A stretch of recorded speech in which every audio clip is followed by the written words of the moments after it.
ورحمة الله وبركاته. حيا الله المتابعين. طبعا اليوم صادف 10/1/2023. سبحان الله، أمطار غزيرة، خاصة اليوم ولعبة المنتخب العراقي ونظيره المنتخب السعودي. الحمد لله والشكر، قدر المنتخب العراقي يفوز في هذه المباراة. اليوم صورتكم محمية بشكل طبعا سريع، يعني تلقى أغلب الطيور اليوم كونشة بسبب البرد أو الهواء أو الأمطار.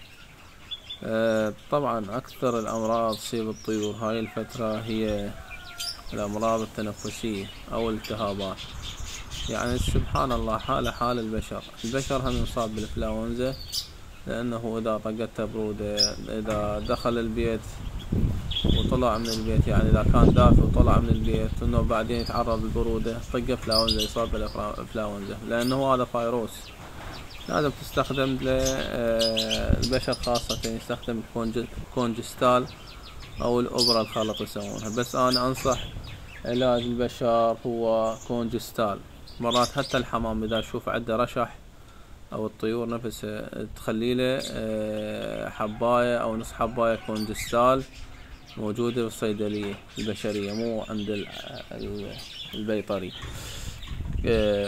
حبوب يسمونه كونجستال مصري، تقريبا طبقة مالته ب2000 أو 1500 موجودة حاليا.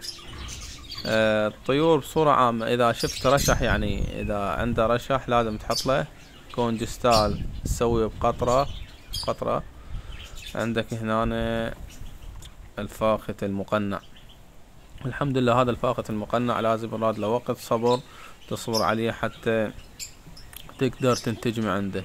لازم هذا يأمن المكان. شلون البلبول، حال البلبول قصد الوحشي، إذا أمن المكان راح تلاقي ينتج إنتاج مو طبيعي. حال الفاخت الملكي، حال الفاخت الملكي.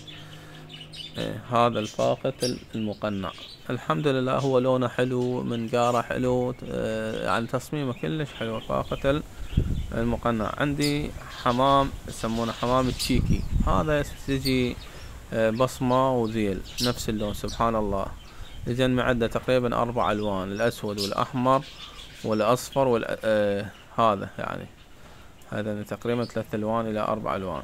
هنا يجي حب الرمان كان الزوج مالته 50-75، هسه الزوج مالته المخاليف 25، المايات 35 تقريبا.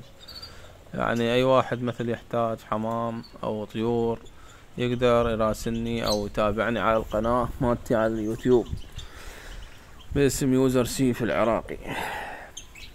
هذني الأرافل الصفر، يجي معدن أسود وأحمر وأصفر. هذا اللون الأصفر مخدد يجي كامل. عندك هذا يجي هراتي الدجاج. هذا حبيت اليوم أصور لكم مقاطع في سبيل تستمتعون أو تسألون عن الأسعار، وأي واحد عنده استفسار حول العلاجات أو التهابات. هذا عندك النوع الفراشة، هذا كان مال النوع الزوج مالته 500 إلى 250 300. هسه حاليا نزل الزوج مالته 150 إذا نقي فول مواصفات. عندك طيور الحب، هاي يعني طيور الحب هم تجي بها مواصفات. اكو بعض الناس ما تعرفها، حسبالهم كلهن طيور حب. عندك هاي امايات ارنب، عيون حمر ما شاء الله. واليوم جبنا لكم شوي سمك على الحطب. احنا مستعجلين بفقتها كانت العائلة جوعانة، حبينا نصور ونشارك يومياتنا وياكم. سمك البياح، خاصة البصرة يحبون هذا بياح على الجمر. احنا بس شنو خلينا النار موجودة لان احنا مستعجلين، هو لازم تخليه على الجمر يستوي براحته. وهنا راح اصور لكم الكناري، وهذا الكناري فول تغريد ما شاء الله.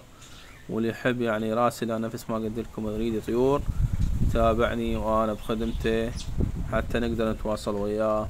وانا ان شاء الله اللي يريد رقمي او يتواصل وياي بخدمته في سبيل ياخذ طيور مضمونة ومغردة.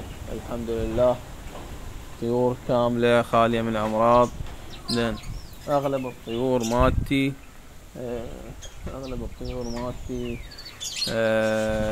ملقحة، والحمد لله وشكر. تحياتي.